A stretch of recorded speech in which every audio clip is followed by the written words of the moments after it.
देखिए, संभल में जो जांच रिपोर्ट आज ऑनरेबल चीफ मिनिस्टर साहब को दी गई है, उस एसआईटी के समक्ष मैं स्वयं संभल गया था और अपने जो बयान है वो दर्ज कराए। जो 19 तारीख को जो घटना हुई है, जो 24 तारीख को घटना हुई है, वो सारी बातें हमने एसआईटी की जो टीम है उसके सामने रखी थी। और साथ ही साथ मैं एक बात बताना चाहता हूँ कि संभल का सच छुपाने की बार बार कोशिश की गई। किस तरह से वहाँ पे डेमोग्राफिक चेंज किया गया है, किस तरह से वहाँ पे हिंदू समाज के लोग एक दयनीय स्थिति में रह रहे हैं, ये एक बहुत इंपॉर्टेंट सच है जिसको दबाने की कोशिश की गई।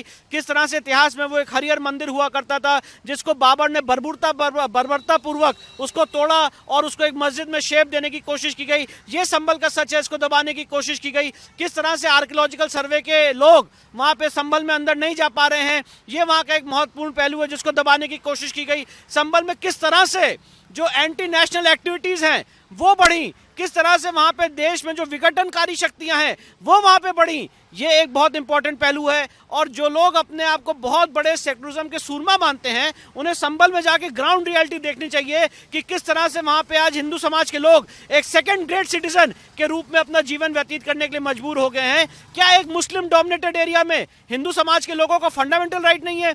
क्या एक मुस्लिम डोमिनेटेड एरिया में जो कोर्ट के ऑर्डर्स हैं उसका अनुपालन नहीं होगा? क्या एक मुस्लिम डोमिनेटेड एरिया में जो 19 नवंबर और 24 नवंबर को जो कोर्ट का ऑर्डर था जिसके तहत सर्वे होना था, वहां पे उसकी कंप्लायंस नहीं की जाएगी? अगर ऐसा है तो मैं सवाल पूछना चाहता हूं कि क्या इस देश में रूल ऑफ लॉ है कि सिर्फ और सिर्फ मोबोक्रेसी चलेगी? पूरा प्री प्लान था। जो वहां पे 19 तारीख और दंगे नहीं हुए, वायलेंस हुआ, हिंसा हुई, और जो वहां पे 19 और 24 तारीख को घटना हुई है, पूरा प्री प्लान था कि कोर्ट के ऑर्डर का वायलेशन करना है, वहां पे सर्वे नहीं कराने देना है, सर्वे की टीम को एलिमिनेट करना है, और इसके पीछे बहुत सारे इंटरनेशनल प्लेयर्स का षड्यंत्र इसमें शामिल है।